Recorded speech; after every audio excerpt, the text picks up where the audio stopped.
अस्सलाम वालेकुम। आपका मेज़बान अदनान हैदर। नुसरत जावेद हमारे साथ है। नुसरत, कराची में एक अफसोसनाक वाक़या जहाँ 5 मंजिला बिल्डिंग ज़मीं बोस हुई और बहुत लंबा ऑपरेशन रहा। लगभग 2 दिनों से ऊपर को 50-55 घंटे ये ऑपरेशन जारी रहा। 27 लोग उसमें जहाँ भाग हुए हैं।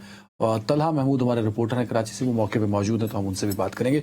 जी तलहा, ज़रा मुझे बताइएगा वहाँ इस वक्त क्या सूरत हाल है? आप इस मौके पे मौजूद हैं और ताज़ा फिगर्स क्या हैं, प्लीज़।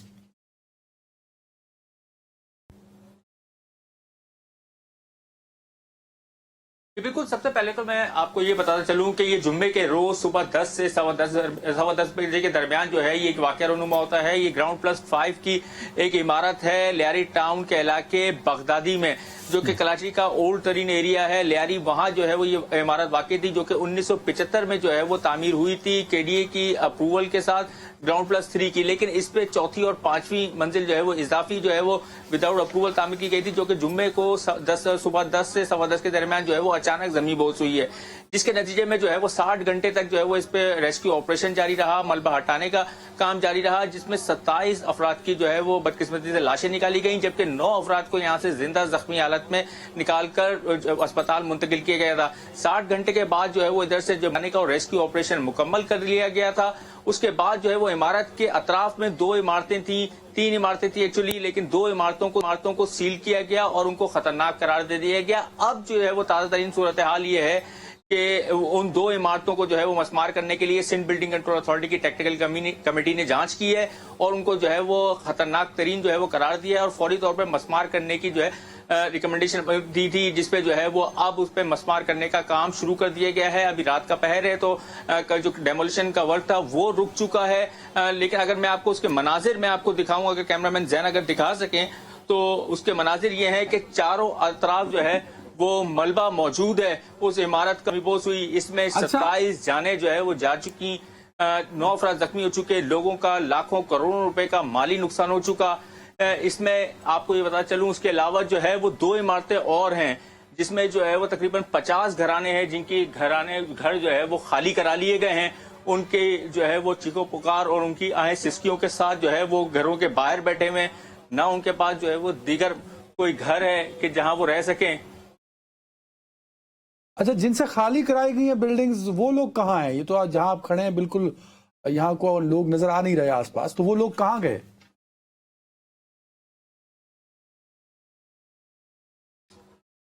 जी बिल्कुल। कोई अपनी मदद आपके तहत, किसी ने अपने रिश्तेदारों के घर, किसी ने कहीं, किसी ने आरती होटल में रिहाइश इख्तियार की है। अदनान साहब, कोई उनका पुरसाने हाल नहीं है। इंतजामिया की जानिब से उनको कोई मुतबादिल रिहाइश जो है वो फराम नहीं की गई। वो यहाँ आते हैं, अपना जो है वो घर टूटता हुआ देखते हैं और कुछ देर के बाद यहाँ से रवाना हो जाते हैं। लेकिन सरकारी सतह पर उनको जो है वो इमदाद के लिए या मुतबादिल रिहाइश के लिए या आर्जी रिहाइश के लिए भी कोई ऐलान नहीं किया गया। ना ही उनको जो है वो यहाँ पे असिस्टेंट कमिश्नर आते हैं, जिले इंतजामिया आती है। सिर्फ वो उस इंतजामिया का काम ये होता है कि वो इस इमारत को जल्द अज जल्द मस्मार कर दें, लेकिन इसके जो मुतासरीन हैं उनकी आवबका सुनने के लिए कोई तैयार नजर नहीं आता। अच्छा, एक बात बताइएगा मुझे कि 27 यहाँ पे जाने गई हैं, इनमें से 20 अफराद बदकिस्मती से जो हलाक शुदगान हैं उनका ताल्लुक हिंदू कम्युनिटी से है, हमारी अक़लियती बरादरी। इनके लिए कोई इनकी कम्युनिटी के लोग मुतहर्रिक फिर हुए हैं या हुकूमत पर ही अभी तक ये लोग इन्हिसार कर रहे हैं? क्योंकि बहरहाल अपने अक़लियती भाइयों का ख्याल रखना भी तो हमारी ही हुकूमत की जिम्मेदारी है ना।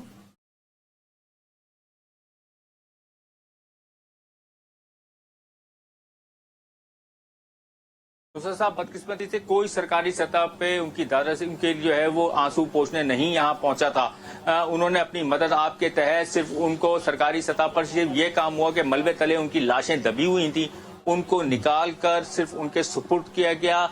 रफाई इदारों की एम्बुलेंसेस में उनको अस्पताल पहुंचाया गया, वहां जाब्ते की कार्रवाई हुई, सर्द खाने में रखा गया रफाई इदारे के। उसके बाद आज सुबह हिंदी कम्युनिटी ने इज्तिमाई तौर पर 20 जो है वो अफराद की आखिरी रसूमात अदा की हैं, जिनको मवाज गोट में बताया जा रहा है कि उनको जो है दफन किया गया है।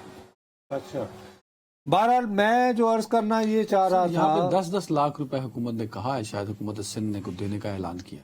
आज दो वज़रा ने प्रेस कॉन्फ्रेंसें भी की है ना, उसमें वो कह रहे हैं कि जो लोग मुतासरीन हैं उनको 10 लाख रुपए फी खानदान अदा किए जाएंगे। लेकिन उस दौरान ये भी दावा किया गया है कि ये इमारत जो ज़मीन बोस हुई है, इसको कौन से सन में ही डिक्लेयर कर दिया गया था कि ये खतरनाक है? कोई आपको अंदाजा है ये?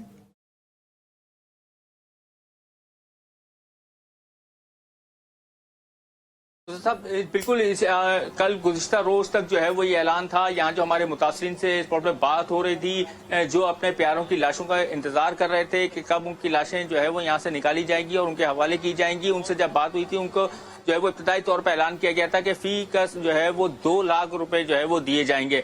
लेकिन उसके बाद जो है वो मुसलसल जो है वो मीडिया कवरेज की बात लगता यूं है कि हुकूमत सिंध पर दबाव पड़ा। उन्होंने आज जो है वो कल वज़ीर आला सिंध ने जो है वो एक इजलास तलब कर लिया हंगामी तौर पर, जिसमें वज़ीर बल्दियात को भी तलब किया गया, दीगर काबीना के अरकान को भी तलब किया गया, जबकि ब्यूरोक्रेसी के भी आला अफसरान को उधर तलब किया गया। उसके बाद जो है वो प्रेस कॉन्फ्रेंस होती है जिसमें बताया जाता है कि जी 10 लाख रुपए फी का जो है वो दिए जाएंगे। लेकिन हमारी जो मुतासरीन से बात हुई है, उनका कहना है कि हमें 10 लाख रुपए नहीं चाहिए, हमें मुतबादिल जगह चाहिए, हमें मुतबादिल जगह जो है वो फराहम की जाए। अगर इसको डेंजरस करार दिया गया था इस इमारत को, जो कि 1975 में बनी थी, 2 साल कबल बताया जा रहा है 2022 में इसको सिंध बिल्डिंग कंट्रोल अथॉरिटी ने डेंजरस करार दिया था। जिला इंतजामिया से दरख्वास्त की थी कि इसको जो है वो फौरी तौर पर खाली कराया जाए, लेकिन जिला इंतजामिया ने जो है वो इसमें दिलचस्पी नहीं ली, जिसके बाद जो है वो ये जुम्मे के रोज अफसोसनाक वाकया रोनुमा हुआ। 3 साल 2022 से लेकर 2025 तक 3 साल का अर्थ गुजर चुका साहब।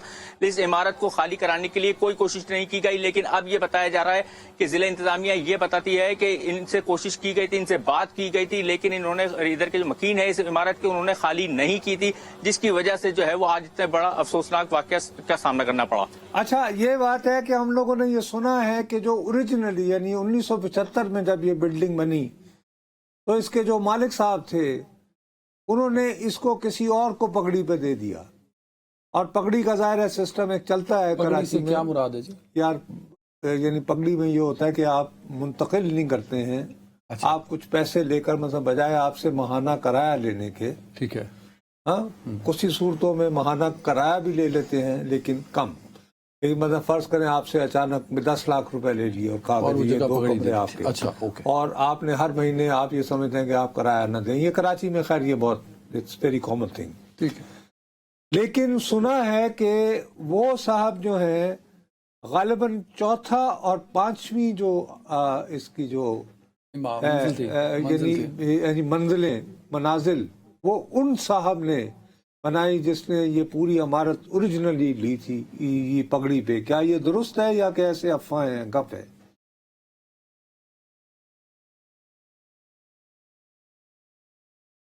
जी नुसरत साहब, मैं बिल्कुल बताता चलूँ, जैसे मैंने आपको इब्तिदा में प्रोग्राम के बताया कि 1975 में जब केडीए जो है वो तमाम अथॉरिटी होता था अप्रूवल्स का और तमाम लैंड का ओनर होता था इदारा केडीए का, तब ये जो है वो अप्रूव हुई थी और ग्राउंड प्लस 3 की जो है वो अप्रूवल हुई थी। लेकिन इस वक्त जो है वो इमारत ग्राउंड प्लस 5 थी, मतलब 4 मंजिला जो है 4 मंजिल तक फ्लैट से, हर फ्लोर पे जो है वो 4 फ्लैट थे, 4 खानदान एक फ्लोर पे रहते थे। इसी तरह जो है वो 5 फ्लोर जो है वो 4-4 फ्लैट के थे, जबकि छठा जो इसका फ्लोर था उस पर पेंट हाउस बना हुआ था। यानी पेंट हाउस का मतलब सिर्फ ऊपर छत पे 2 कमरे बने हुए थे जो कि एक अलग फैमिली को दिए हुए थे।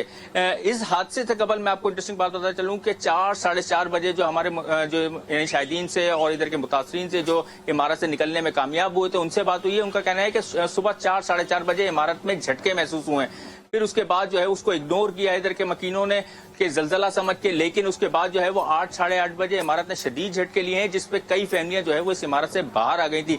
लेकिन चंद बदकिस्मत फैमिलियां ऐसी थी जो कि इमारत में रह गई थी और उनको निकलने का मौका नहीं मिल सका और वो 10 से 10:15 बजे के दरमियान जो है ये इमारत जमीबोस हो गई। इस पे इजाफी बोझ डाला गया। बिल्डिंग कंट्रोल की जराए हमारे दावा करते हैं कि इस पे इमारत पे पुराना स्ट्रक्चर था, 2022 में इसमें 2 फ्लोर इजाफी डाले गए, जिसकी वजह से ये इमारत का स्ट्रक्चर जो है वो नहीं। तो वो जब डाल रहे थे तो उस वक्त जब ये आपको ये बता रहे हैं, ये आपको पूरा यानी रिपोर्ट दे रहे हैं, एक्सरे कह रहे साहब ये हो गया, तो इन्होंने रोकने को क्यों नहीं कोशिश की? क्या इसका कोई जवाब देते हैं आपको?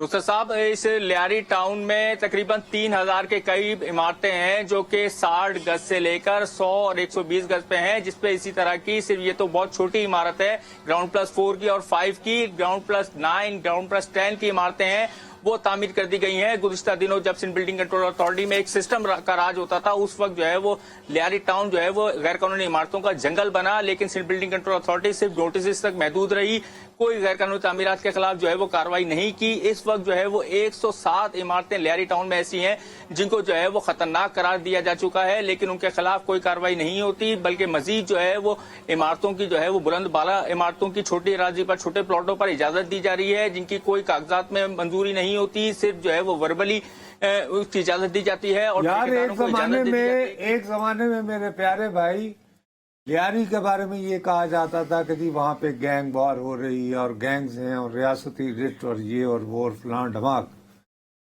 اب تو ایسی کوئی بات نہیں ہے. یہ بتائیے یہ بلڈنگ کیا یہ کسی گینگ وار سے متعلقہ بندے نے تعمیر کی تھی؟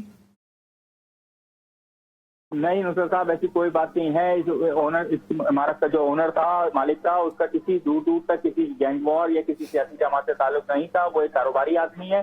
وہ کاروباری آدمی تھا جس نے اس کو پگڑی پہ دے رکھا تھا, اور جو ہے وہ ان سے ڈیمانڈ کرتے تھے اس کے مکین جو ہے وہ اس کی رقم واپس کر دے, لیکن تاکہ ہم دوسری رہائش پہ چلے جائیں. اس کو خطرناک قرار دیا گیا ہے. اس کے پیسے واپس نہیں ہوتے تھے, جس وجہ سے مکین اسی میں آباد رہتے تھے. متوسط طبقے سے تعلق رکھتے تھے وہ لوگ, جس کی وجہ سے وہ جو ہے وہ انہوں نے اتنا بڑا نقصان کا سامنا کرا. لیکن جو ہے وہ کسی گینگ وار سے تعلق نہیں, کسی سیاسی پارٹی سے تعلق نہیں, لیکن اس کے باوجود اس نے پیٹرول کے افسران سے, ضلع انتظامیہ کے افسران سے مل جل کر گٹھ جوڑ کر کے اس پر دو اضافی فلور ڈالے. اچھا یہ بتائیے کہ لیاری میں میرا خیال ہے کوئی نہ کوئی پیپلز پارٹی کا ایم این اے بھی ہوگا, ایم پی اے بھی ہوگا. ایم این اے تو شاید نبیل گبول صاحب ہیں جو خاندانی اعتبار سے لیاری سے تعلق رکھتے ہیں. گبول پارک لیاری میں ان کے بزرگوں کے نام سے ہی منسوب ہے. تو کیا ان کو یہ پتہ نہیں تھا کہ ان کے اپنے علاقے میں کیا ہو رہا ہے اور انہوں نے کوئی مداخلت نہیں کی؟ نبیل صاحب کو سب علم تھا. نبیل صاحب کو سب علم تھا. وہ تو کل اپنی پریس کانفرنس میں بات کا اعتراف کر چکے. وہ یہاں اسپاٹ پہ پہنچے, یہاں کے لواحقین سے, متاثرین سے ملاقات کری.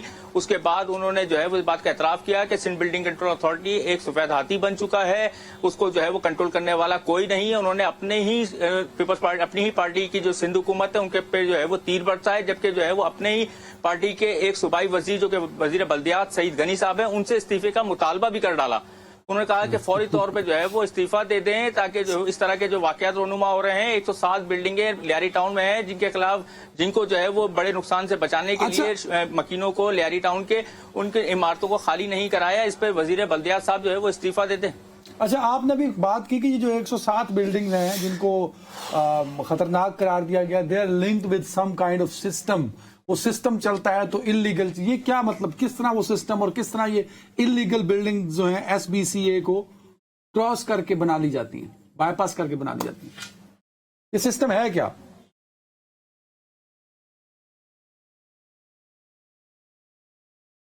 سر یہ سسٹم کی اگر میں آپ کو تشریح دوں تو یہ سسٹم جو ہے وہ 2021 اور 2022 میں جو ہے وہ سسٹم ایک باقاعدہ شروع ہوا, جس میں سندھ بلڈنگ کنٹرول اتھارٹی میں 16 گریڈ کا ایک بلڈنگ آفیسر ہوتا تھا جو اس سسٹم کو آپریٹ کرتا تھا, اس سسٹم کو ہیڈ کرتا تھا باقاعدہ, جس کا جو ہے وہ سرکاری طور پہ جو ہے وہ دستاویزات میں اس کا نام جو ہے وہ شامل کیا گیا کہ وہ اس شہر میں سرکاری طور پہ سسٹم کو ہیڈ کرتا ہے. غیر قانونی تعمیرات ہوں, کسی بھی طرح کی تعمیرات ہوں, آپ اس کے پاس جائیں اور جو ہے وہ اس سے معاملہ طے کریں کہ کیا لینا ہے کیا دینا ہے, اس کے بعد جو ہے وہ تعمیرات آپ شہر میں کر لیں. اس وقت جو ہے وہ سسٹم میں جو ہے وہ ڈائریکٹر جنرل جو 20 گریڈ کا افسر کم سے کم ہوتا تھا, اور اس کو بھی جو ہے وہ ہدایت وہ 16 گریڈ کا افسر دیتا تھا کہ جی آپ نے اس کا نقشہ پاس کرنا ہے اور اس کا نہیں کرنا ہے, اس کی جو ہے وہ منظوری دینی ہے اور اس کی نہیں دینی. یہ اس عمارت کو آپ کو 3 منزلہ بننے کی اجازت دینی ہے اور اس کو 2 منزلہ. وہ بلڈنگ انسپیکٹر طے کرتا تھا اس شہر میں کہ شہر میں تعمیرات کب ہونی ہے, کیسی ہونی ہے اور کہاں ہونی ہے. چلیں, آپ کا بہت بہت شکریہ بھائی, آپ نے ہمیں تفصیلات سے آگاہ ایک اندوناک ٹریجڈی کا. امیاں اس علاقے سے میں بہت واقف ہوں, بہت زیادہ آپ کو قبول پارک یاد دلا دیا. میں دیانتداری سے سمجھتا ہوں, ابھی میں تھوڑی دیر پہلے دیکھ رہا تھا کہ وہ ٹکر چل رہے تھے کہ بلاول بھٹو زرداری صاحب نے سعید غنی صاحب کو اپنے ہاں بلا لیا. اچھی شکر. اب مسئلہ یہ ہے یار کہ دیکھیے اس ملک میں, اس وطن عزیز میں, آپ نے ایک لفظ سنا ہوا ہے کھلی کچہری. کھلی کچہری. آپ کو پتا ہے اس کا رواج کس نے شروع کیا تھا؟ نہیں. ذوالفقار علی بھٹو. اچھا. ذوالفقار علی بھٹو جائے وقوع پہ جاتے تھے اور کھلی کچہری لگاتے. اور کھلی کچہری لگا کے لوگوں کو پوچھتے تھے کیا ہے. میں نے اپنی آنکھوں کے سامنے، جوانی میری ابھی شروع، رپورٹنگ کا آغاز تھا، تو 5 کم از کم ایسی کھلی کچہریاں بھگتی ہیں. وزیر اعظم ذوالفقار علی بھٹو. وزیر اعظم ذوالفقار علی بھٹو. وہ اور اس پہ پھر عمل درآمد بھی ہوتا تھا. Sir there and then minister suspend ہوئے ہیں، بڑے بڑے افسر. منسٹر سسپینڈ سر منسٹرز، بس کیا بتاؤں میں تمہیں. اور یا اگر نہیں تو برسر عام بے عزتی ہوئی. ایک آپ کے شہر کے مختار ابان صاحب تھے ملتان کے، ہاں، ان کے ساتھ کافی ماشاءاللہ ہوا. ہاں. اسی طرح ڈی سی وی سی تو ویسے ہی فارغ ہو جاتے تھے. اچھا. پھر ان کے اتباع میں نواز شریف صاحب نے بھی یہ شروع کیا تھا. کھلی کچہری یاد ہے جب وہ ہتھ کڑیاں فیصلہ آباد یہ وہ وغیرہ وغیرہ. یہ شہباز شریف صاحب تک بھی آیا یہ معاملہ کھلی کچہری والا. اور نہیں، وہ کھلی کچہری وہ خود اس معاملے میں وہ خود کفیل تھے کہ نہیں تھوڑا کام نہیں پسند ہے پڑھ لو جی یا سسپینڈ کر لو. عرض یہ ہے، میں رو یہ رہا ہوں کہ ایک لیاری گڑھ ہے پاکستان پیپلز پارٹی کا، اور رین اور شائن پورا کراچی جو ہے وہ ایک طرف ہو گیا. تو جب بھی لیاری نے پیپلز پارٹی کے مستقل بنیادوں پر بی بی جب پہلی مرتبہ آتی ہیں تو سب سے زیادہ لوگ جو مارے جاتے ہیں، شہید ہوتے ہیں ان پر، وہ لیاری. سوال اٹھتا ہے کہ یہاں پر پیپلز پارٹی کی مقامی قیادت کہاں ہے؟ مثلا نبیل گبور صاحب ابھی آپ تقریر کر رہے ہیں، تو انہوں نے مانگ لیا نا استعفیٰ دیں سعید غنی صاحب. اچھا، تو اس سے پہلے کیا کر رہے تھے؟ مطلب ان کو آج تو اطلاع نہیں ملی نا بھائی. 2022 میں جیسے بچے نے بھی کہا ہے، اور یہ ابھی منسٹر صاحب شرجیل میمن صاحب نے بھی کہا ہے کہ جی یہ ڈکلیئر کر دیا گیا تھا. اب سوال یہ ہے کہ میں نے یہاں سے ووٹ لیے ہوئے ہیں اور ہوں بھی میں گبول اور گبول پارک کا ہوں، اور وہاں پہ ایک ایم پی اے بھی ہوں گے کوئی صاحب، غالباً یوسف صاحب ان کا نام ہے. سوال یہ اٹھتا ہے کہ یہ اپنی حکومت کے لتے کیوں نہیں لے رہے تھے کہ جی میری کانسٹیٹوئنسی میں ابھی 107 بلڈنگز اور ہیں لیاری میں. سر اس کا بھی تناسب دیکھیں، پورے کراچی میں 588 عمارتیں ایسی گنی گئی ہیں، اس میں سے فیصد نکال لو 107، یعنی سب سے زیادہ مخدوش حالات میں جو عمارتیں ہیں. مثلا ہرلم بنا ہوا ہے یہ 25% جیسے نیو یارک میں ہرلم 20%. اس سے پہلے یہ لیاری وہی جگہ تھی یہ جھگیوں کی، سارے یہاں پہ صرف جھگیاں ہی جھگیاں ہوتی تھی. ٹھیک ہے صاحب، اسی لیے اس کو پاڑا پاڑا پاڑا بولتے تھے. سسٹم ہاں ٹھیک ہے. میں عرض یہ کرنا چاہ رہا ہوں کہ جب آپ اپنی پارٹی کو ان ایکٹیو کرتے ہیں، ایم پی اے کو، ایم این اے کو، علاقے کا یعنی آؤٹ سورس کرتے ہیں کہ میاں تم جانو تمہارا کام جانے. Where is Pakistan Peoples Party? وہ تو بلاول صاحب نے بلا لی نا. بلاول صاحب نے ایک طرح کی کھلی کچہری لگائی کہ منسٹر کو بلا لیا. نہیں، یہ کھلی نہیں لگائی، یہ طلب کیا، طلب کر لیا نا، بلاول ہاؤس طلب کیا. انہوں نے جڑ پکڑ لی نا. سعید غنی بیچارے کا اس میں کیا قصور ہے؟ منسٹر بلدیات وہ نہیں ہے، وہ نہیں ہے. 1975 میں بھی تھے. نہیں ابھی تو ہیں نا. اس کے بعد جب یہ کمرے بن رہے تھے ابھی تو ہیں. وہ ان کو انشور کریں گے کہ یہ جو 107 خطرناک بلڈنگز قرار دے دی گئی ہیں سندھ بلڈنگ کنٹرول کی جانب سے، یہ خالی کرائی جائیں. اب یہ ہے کہ جیسے اب یہ لیاری میں یہ کہنا کہ اس وقت ایسی جگہ موجود نہیں ہیں کہ جہاں پر کم از کم جس وقت تک ان لوگوں کا جو متاثرین ہیں یا جو مزید عمارتیں بھی گرانی ہیں، سنو ان کے مکینوں کو کیا رہائش کی گنجائش فراہم کرنے کے لیے پھر کین بھی وہ جیسے وہ ٹینٹوں کے اتنی بلڈنگز ہیں، اتنے لوگوں کو مینج کرنا ایک مشکل کام ہوگا نا. پہلے تو جڑ کو پکڑنا. وہ بتا رہے تھے کہ سسٹم ہے کہ ڈی جی کچھ نہیں کر سکتا. وہ 16 وہ کہہ رہے ہیں وہ ماضی کے صیغے میں بات کر رہے ہیں. وہ ماضی میں بھی نہیں کی میرے ساتھ حال کی بات کر رہے ہیں. ہاں مطلب ماضی میں بھی میں ابھی ماضی میں ہوا جو اس کو چھوڑے تو کہاں لے جائیں. اب حال کی بات کریں کہ حال کے اندر جب انٹرونشن ہوئی ہے تو کہاں لے جائیں. تو حال کے اندر انٹرونشن یہی ہے نا کہ ان کو کہیں الگ ایک جگہ پہ رکھا جائے. آپ کہیں انہیں رکھیں، ان کو رکھنے کا بندوبست کریں. اس کے بعد یہ ہے کہ ان کے ساتھ بیٹھیں، انٹریکٹ کریں اور پھر متبادل، یعنی کہ شہر کراچی جو ہے بہت ساری ایسی عمارتوں سے بھرا پڑا ہے جو کہ ابھی نامکمل ہے. ہاں ان کو وہاں لوگوں نے ٹھیک ہے ان کو اچھا، وہاں اس adjust بندے کیا جائے. کو ایک پلان بنایا جا سکتا ہے. ایک وہ بندہ جس نے پیسے دیکھ کر، اور جو کہتے ہیں کہ مکین کہتے رہے کہ جناب چونکہ آپ کی بلڈنگ کو خطرناک قرار دے دیا گیا ہے، ہمارے پیسے واپس کریں پکڑی کے تاکہ ہم کہیں اور چلے جائیں. اس کو ڈھونڈا جائے، اسے کہا جائے بھی ان کے اس کو پیسے اکاؤنٹیبل کیا جائے. ٹھیک ہے، اس کا ایک ایسا حل ڈھونڈا جائے ہے نا جس سے اب متاثرین واقعہ ہو جانے کے بعد. چلیں، اور اس میں سب سے بڑی جو ٹائم امپورٹنٹ ختم، بات ہے، ٹائم دیکھو ختم. میری جان کے ٹائم ختم. 53 گھنٹے اس کی بھی کئی پلیز میری وجوہات بات کا برا نہ ہیں. ماننا. 10 سیکنڈ. ہمارے ہاں کب آیا ہے؟ 2007 میں زلزلہ آیا تھا نا، 2006 میں یا 5 میں سر آیا تھا. 5 میں آیا تھا. ابھی تک ہم ایسے آلات بھی نہیں لے پائے ہیں کہ آپ یہ محسوس کر سکے کہ ملبے تلے انسان کہاں پہ ہوں گے. وہ حالات ہیں میرے خیال میں ہمارے پاس. وہ کراچی نہیں پہنچ پائے. میں تھا اس زلزلے میں اسٹوڈنٹ. اچھا، وہ آلات کیا اگر کراچی جائیں تو زنگ لگ جاتا ہے انہیں، یا استعمال نہیں ہوتے؟ وہ کراچی کے لیے ناقابل استعمال ہے. میرے خیال میں ان کے پاس بھی ہونے چاہیے. میرا خیال ہے کہ پروونشل ان سے بھی یہ ہونا چاہیے. 53 hours to locate people. ہو سکتا ہے کہ بلڈنگ گرنے کے بعد ان 53 گھنٹوں میں کون مزید دم گھٹنے سے، مزید دست پڑنے سے جان سے گیا ہو. چلیں لیٹس سی جی، یہ سسٹم جب تک اسی طرح چلتا رہے گا یہ چیزیں بہتر نہیں ہو سکیں گی، تو سسٹم کو توڑنا بہت ضروری ہے. ایک بریک جی فوری صاحب. جی ویلکم بیک. صاحب آج field marshal general Asim Munir صاحب نیشنل ڈیفنس یونیورسٹی میں تھے، جہاں وہ سیکیورٹی اینڈ وار کا جو کورس تھا ان کے شرکا سے انہوں نے بات کی. انہوں نے اس میں کہا کہ آپریشن بنیان مرصوص میں بیرونی حمایت کے الزام حقائق کے منافی ہیں. یہ مطلب میڈیا نے اس کو رپورٹ کیا. یہ بات میں اس کو میں سمجھ نہیں پایا کہ کس کانٹیکسٹ میں یہ بات ہوئی. نہیں، دیر از اے کانٹیکسٹ ٹو اٹ. اور میرا خیال ہے کہ یہ بیان آنا شاید اس سے پہلے ہی آ جانا چاہیے تھا، کچھ دن پہلے. آج سے چند روز قبل انڈیا میں 3 deputy chief of army staff ہوتے ہیں. ان میں سے ایک ڈپٹی جو ہے راہل سنگھ اس کا نام ہے. اچھا اوکے. اس نے کسی سیمینار وغیرہ سے خطاب کرتے ہوئے کچھ کلمات ادا کیے تھے.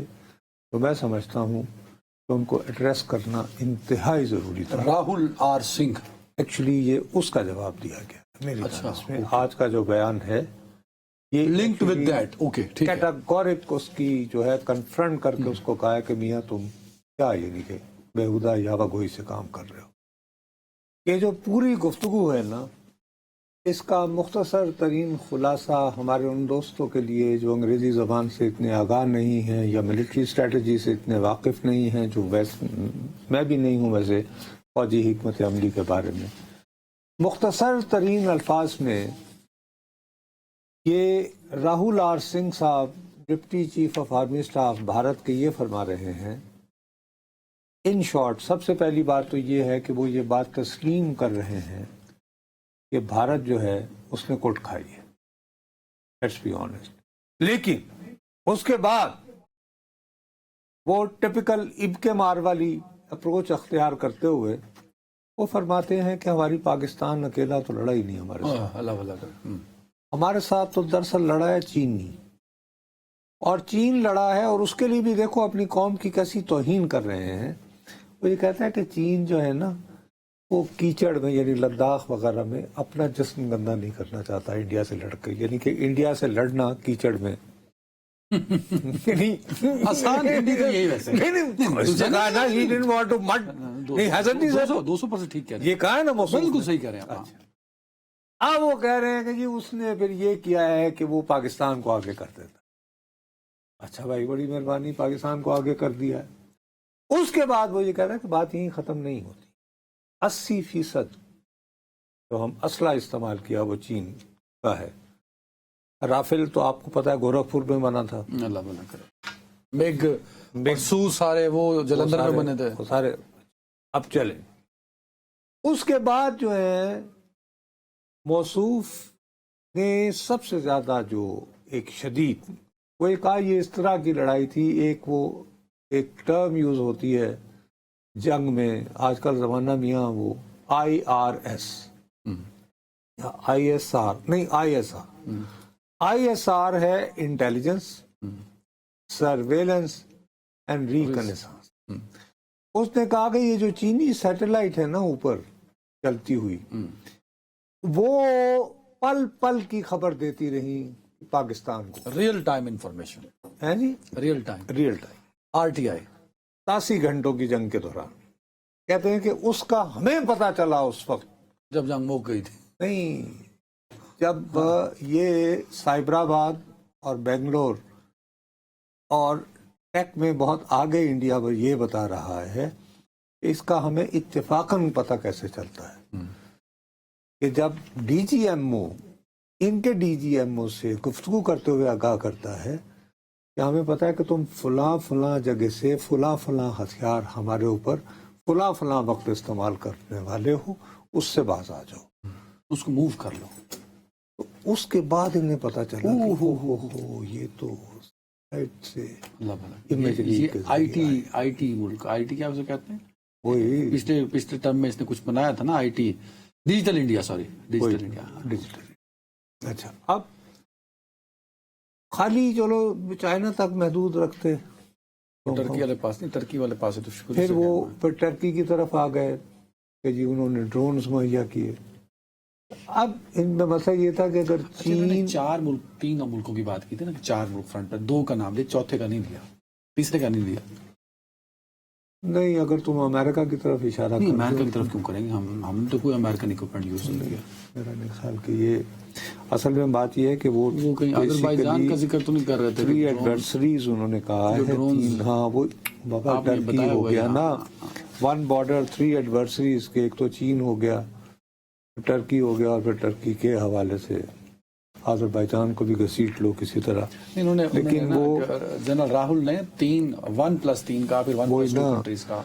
वही ना, वो मकसद यार, मैं तो उनकी बौखलाहट तो आपको बताई कि खुद को कीचड़ में कहते हैं जी, कि चीन बजाते खुद कीचड़ में लथपथ होने की बजाय वो पाकिस्तान को कहता है तू छलांग ला दे भी चिकड़ी हैं।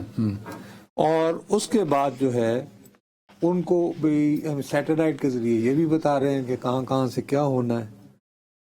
उसके बाद लेकिन अहम तरीन बात ये है कि वो खुद ये मान रहे हैं कि कुछ हथियार जो हमने मकामी तौर पर तैयार किए थे वो कामयाब नहीं हो कामयाब नहीं। ये इनका जो तीसरा पॉइंट। और चौथा, उन्होंने तहकीर के अंदाज में ये कहा कि चीन पाकिस्तान को इस्तेमाल करता है लेबोरेटरी की तरह। कोई लाइव लैब। हथियार ईजाद किया तो पाकिस्तान को कहा कि चलो बच्चे। अच्छा, वैसे लैब में मुफ्त चीजें इस्तेमाल होती हैं, साढ़े को मुफ्त कोई शय नहीं आई। यार, सबसे बड़ी बात यह है कि ये एक बात तुम्हें याद है, एक मरतबा जब ड्रोन की बात हुई थी, मैंने कहा यार मुझे तो फौजी दिफाई मामलात का इतना पता नहीं है, ये बताओ कि दुनिया में हालिया तारीख में ड्रोन सबसे पहले किस मुल्क पे गिरे? पाकिस्तान में आपने हमारे वजीरिस्तान, नॉर्थ साउथ। यही बात। हाँ, अब हम इतने गए गुजरे हैं कि हमारी जमीन के ऊपर, हमारी धरती के ऊपर दहशत गर्दी के खात्मे के लिए वो दूर बैठा हुआ एक शख्स जो है वो बटन दबाता है और यहाँ ड्रोन गिरता है, और उसके बारे में कोई हमने वो नहीं सोचा होगा कि ये क्या टेक्नोलॉजी है, किस तरह इस्तेमाल होती है, क्या करना है।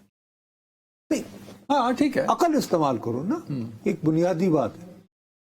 लेकिन नहीं, अब ये सारा जो है ना, ये असल में इनको ये क्या करना पड़ रहा है, this is the most important thing.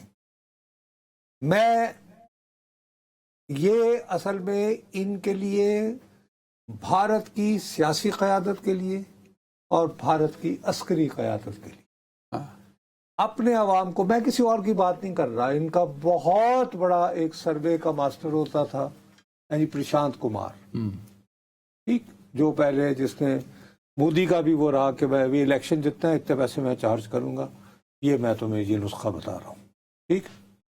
अब ये करके उसने खुद, अब बिहार में इलेक्शन हो रहे हैं ना, तो अब वो खुद अपनी जमात बना के लड़ रहा है। ये उसके अल्फाज में कोट कर रहा हूँ, ठीक है, एक नॉन बंदे के। उसने ये कहा कि मुझे एक बात समझ में नहीं आ रही, उसने कहा कि अगर ऑपरेशन सिंदूर कामयाब हो रहा था तो रोका क्यों? और आप लोग आपने रोका क्यों? आप जंगबंदी को आमादा क्यों हुए? इस सवाल का जवाब जो है ना मोदी दे पा रहा है और ना जनरल साहब ने आज दिया। और ना ये जनरल साहब, बल्कि जनरल साहब कह चुके, जनरल साहब तो बेचारे वो तो बेबसी में आ गए ना। उन्होंने कहा जी हमारी एक बंदे से तो लड़ाई थोड़ी थी। अल्लाह बल्ला। वो 3 बंदे उनके अच्छा ये तो भूल गए ना जो साड़ा फिजाइया वाली बात कर रहे हैं ना, उसमें रूस भी शामिल है ना सर, ये जो उसका नाम नहीं लिया ये ना। जो सारी बात है ना मेरे प्यारे भाई, इसमें जो मैं आपको शुरू से कह रहा हूँ, चूंकि इस सवाल का जवाब नहीं दे पाए हैं, ये सारे दास्तानें फैलाई जा रही हैं to start another round of war. भला करे। अब इस पर भी फील्ड मार्शल आसिम मुनीर साहब ने बड़े सादा लफ्जों में ने कुछ जुमले कहे हैं, मैं बस ब्रेक पे जाने वो पढ़ दूं। उन्होंने आपके ख्याल में ये जो फिक्रे आप कोट करने वाले हैं वो जी आपके इस खदशे की नहीं, हाँ जी, इस खदशे की तस्दीक कर रहे हैं, इस खदशे के पेश नज़र उसकी तस्दीक कर रहे हैं। और आज ही नेशनल डिफेंस यूनिवर्सिटी में फील्ड मार्शल आसिम मुनीर साहब ने वाज़ेह अल्फाज में ये कहा, हमारी आबादी के मराकज़, फौजी अड्डों, इक्तसादी मराकज़, हमारी बंदरगाहों को निशाना बनाने की किसी भी कोशिश का गहरा, तकलीफ दे, सोच से बुरा और ज्यादा सख्त जवाब होगा। इसका मतलब है कि अब समझ आ गई ना कि क्यों ये जवाब देना पड़ रहा है। सिर्फ एक बात वजाहत बहुत जरूरी है कि ये इन्होंने सारी आज चीन की बात की थी, तो चीन की वजारत खारजा के तर्जुमान से आज सवाल किया गया कि सुना है कि इनका जी एक सनजू बहुत मशहूर फिलोसफर होता था जंग का, जिसकी सारी बेसिक ये है, तो 36 उसने वो बनाए थे तरीके के, इस तरह आप दुश्मन को धोखा देंगे और उस पर काबू पाएंगे। तो 36 स्ट्रेटजम्स उन्हें कहते हैं, स्ट्रेटजम्स। तो उन्होंने चीनी वजारत खारजा की तर्जुमान को कहा कि कहा जा रहा है कि हालिया पाक भारत जंग के दौरान पाकिस्तान ने दर हकीकत आपकी क़यादत में ये 36 रानुमा असूल जो हैं वो इस्तेमाल किए, आपका असला वगैरह तो इस्तेमाल हुआ ही, तो इस वजह से हुआ। तो उसका बड़ा सख्ती से उन्होंने जवाब दिया है। उन्होंने कहा है कि पाकिस्तान जो है वो हमारा बहुत पुराना दोस्त है, हमसाया मुल्क है, और चीन जो है वो तो ये चाहता है कि भारत के साथ भी उसके अच्छे हमसाया वाले ताल्लुकात हों। दोनों को एज कंट्री, नेबरिंग कंट्री, दोनों से इक्वल। ठीक है, पाकिस्तान के साथ तो हैं लेकिन इनके साथ हो, लेकिन चूंकि वो तो इनका अपना कज़िया चल रहा है ना, वरना वो तो कहते हैं कि जी हम तो ये चाहते हैं कि भाई बाकी जहां तक हमारी हम जो असला वगैरह दे रहे हैं, जो भी है हमारे चीन के ताल्लुकात, वो इस बुनियाद, पाकिस्तान और चीन की दोस्ती की बुनियाद भारत मुखालफत नहीं है, इज नॉट टू डिस्ट्रॉय हमारे उससे और डैमेज। देखो वैसे इंडियन इसकी क़यादत को रिसर्च करनी चाहिए। पाकिस्तान का डिफेंस प्रोग्राम सिर्फ चाइना पे बेस नहीं है, उसमें रशिया का भी एक बहुत बड़ा कंट्रीब्यूशन है। नहीं तो अमेरिका के बारे में, अमेरिका का भी, ऑफ कोर्स, रशिया का भी बहुत, रीजनली बात कर रहा हूँ। एक ब्रेक जी। जिनादी वेलकम है। पाकिस्तान तहरीक इंसाफ ने दूसरे साहब यार एक मिनट, जो तुम मसला उठाना चाह रहे हो ना तहरीक इंसाफ के बारे में, वो इंतहाई अहम है। मैं सबसे पहले तुम्हें, लेकिन एक बड़ी इंपॉर्टेंट डेवलपमेंट ये भी है कि आपको पता होगा ब्राजील में इन दिनों ब्रिक्स, वो एक आलमी सतह की कॉन्फ्रेंस, इसके 5 बुनियादी अरकान हैं, ब्राजील, रूस, इंडिया, चाइना और साउथ अफ्रीका, इसीलिए ब्रिक्स। अब चीन के सदर यहाँ नहीं थे, रूस के सदर यहाँ नहीं थे, लेकिन मोदी चल कर वहां गया ब्राजील ऑल द वे, यानी अमेरिका के पछवाड़े। वो आजकल बड़े अजीबोगरीब छोटे नहीं, it's not a small country and it's not a small development man. अच्छा, इस तरह मत करो, इसको लाइटली मत लो। वहां पर जो है ये रूसी सदर ने इस कॉन्फ्रेंस से खिताब किया रिमोट मॉस्को से, जिसमें उसने अमेरिका के पछवाड़े में होने वाली इस कॉन्फ्रेंस में कहा कि हम 40% दुनिया की 40% आबादी की नुमाइंदगी करते हैं, आधी दुनिया की तकरीबन। दूसरा उसने कहा कि जो हमारी जो इकोनॉमी है वो इस वक्त 77 खरब डॉलर तक पहुंच गई है, यानी ये ब्रिक्स ममालिक है, जबकि G7 के जो मुल्क हैं उनकी 57 खरब है।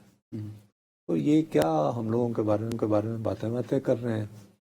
ट्रम्प साहब फौरन गुस्से में आ गए انہوں نے ایک دم سے کہا کہ ایک تو برکس والے جو لوگ ہیں ان پہ ٹیرف 10% زیادہ لگایا جائے گا. چلو جی لگائیں, شاباش.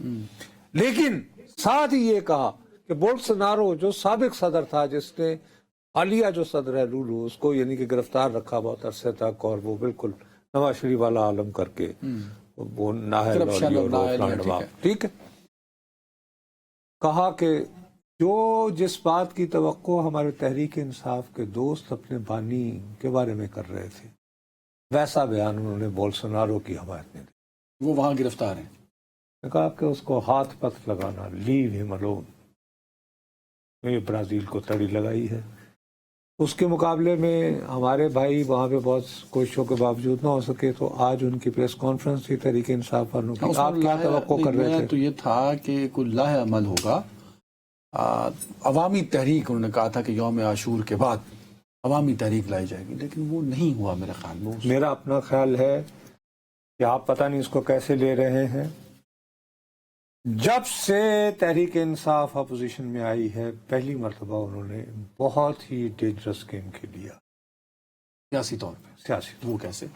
سر ایسی طور پر کیا ہے کہ انہوں نے وفاقی حکومت کو یاد دلایا ہے کہ حضور آئین میں ایک 18ویں ترمیم ہوتی ہے, اور یہ جو سابقہ ٹرائبل ایریا تھے, شمالی وزیرستان اور جنوبی وزیرستان, وہ ضم ہو چکے ہیں خیبر پختونخوا. اب ایک عام ضلع کا سٹیٹس ہے. تو آپ اس کے بارے میں کمیٹیاں بنانے والے کون ہوتے؟ بات تو صحیح کی. اب اس نے ایک دم سے حکومت کو جو ہے وہ ڈیفینسو پہ ڈال دیا.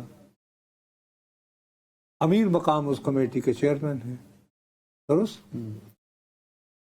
اب اس کا ایک بیک گراؤنڈ ہے جو اب یہ ڈیفینسو پہ گئی گورنمنٹ جو ہے, یعنی امیر مقام اس کو واضح انداز میں بیان نہیں کر پائے. ہوا یہ کہ حالیہ کچھ دن قبل تمہیں یاد ہوگا کہ وزیر اعظم پاکستان شہباز شریف صاحب اور ہماری ریاستی اداروں کے اہم لوگ جو ہیں وہ پشاور گئے تھے. وہاں ان کو ملنے آئے جو سابقہ قبائلی علاقوں کے عمائدین, جن کو عمائدین اور وہ ملک کہا جاتا ہے. ملک, ہاں. انہوں نے کہا جی کہ ہمارے ہاں وہ پھر یہ یعنی کہ یہ اگر صوبائی حکومت بھی ضم ہو گئی, جہاں پہ یہ ویک پڑتے ہیں, جہاں پہ ان کا کیس کمزور ہوتا ہے, اگرچہ یہ ہوگا نہیں, میں بھی کہہ رہا ہوں کہ یہ بڑی انہوں نے عقل مندی کی بات کر کے دیکھو نا, وفاق کو انہوں نے ڈیفینسو پہ ڈال دیا ہے. اب صوبائی خود مختاری اور 18ویں ترمیم کی بات کر رہے ہیں, ہے نا بات. اس میں یہ ہے کہ جو ان کے پاس جو آفینسو لائن بنتی تھی, اگر پولیٹیکل ہوم ورک کیا ہوتا, تو وہ یہ تھا کہ بھائی صاحب جو علاقے آپ میں ضم ہو چکے ہیں, اگر آپ نے وہاں پہ لا اینڈ آرڈر کو انشور کیا ہوتا, تو کیا آج بنو میں دہشت گرد آ گئے ہوتے ہیں؟ آج اگر ڈی آئی خان میں 6 بجے کے بعد جو ہمارے ہاں فخر کا خیر مسلسل ہوتا رہتا ہے, سال پہلے بتا چکا, 1 سال سے روئے چلا جاتا ہے, جب بھی خبر نشر میں آتا ہے, وہ کیوں ہوا؟ اس لیے کہ جنوبی وزیرستان سے براستہ ٹانگ لوگ آ گئے, اور ہم ابھی تک کسی چکر میں پڑے ہوئے ہیں کہ صاحب یہ وہ ہیں جن کو وہ لائے تھے جو آج کل جیل وہ کورٹ مارشل شرشل میں.